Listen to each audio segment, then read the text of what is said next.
You had many jobs while in college. Yes, I worked like 50 hours waitressing and bartending and went to school full time. I paid communications in communication. college.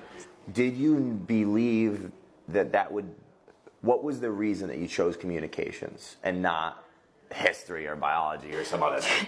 I mean, Did you ever hear about RTF? no. The Communications School of Temple University. Okay. School of Communications with SCAT. And then in SCAT, there was RTF, Radio, TV, and Film, or what we called it, rather than fail. That's cool, okay.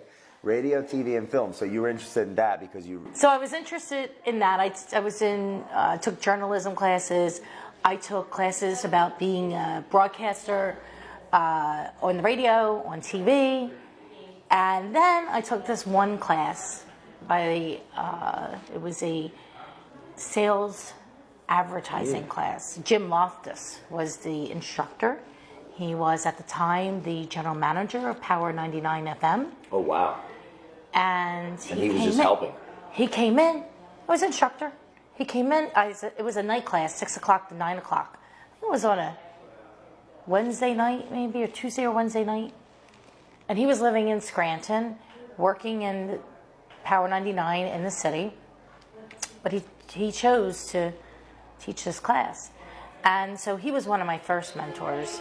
He came into class, he had the long, this is like 1992 or 3. He had a long leather trench on. He had, he had a phone back then. Oh, like a big phone. No one had a phone. those. It was like, the A size. It wasn't like the real big one, but he had a phone. Nobody had a phone. He had a Mercedes.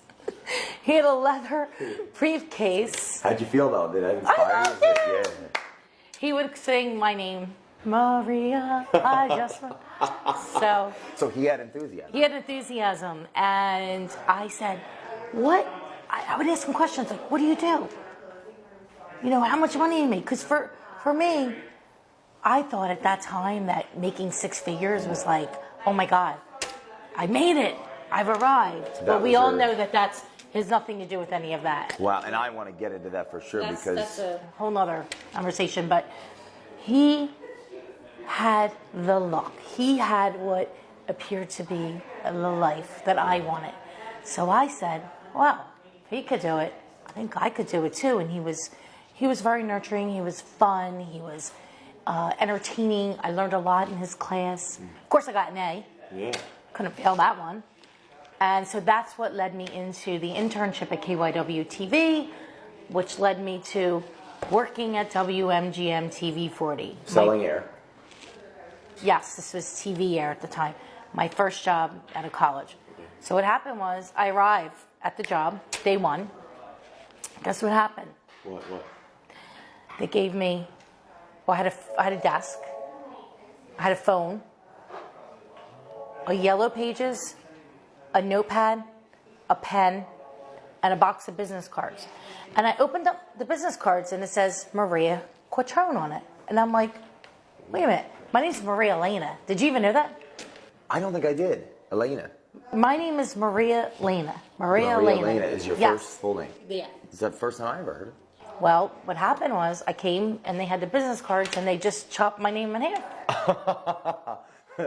And so you just went with it? I just went with it. What was going through your mind? You're the first, you got this job. Your friends and people around you are like, how'd you do it? 1 of 72. You arrive and then you have cards and a phone and a pen. It's like, and they said okay. And they cut your name in half. But it's like, are you I feel maybe overwhelmed. Like, what do I do now? I'm like, what do I do now? So the training was basically, I don't recall there being much training. Call people, get an appointment, and sell them TV time. That was the general ethos or idea. It's like, hey, this is all you do. Yes.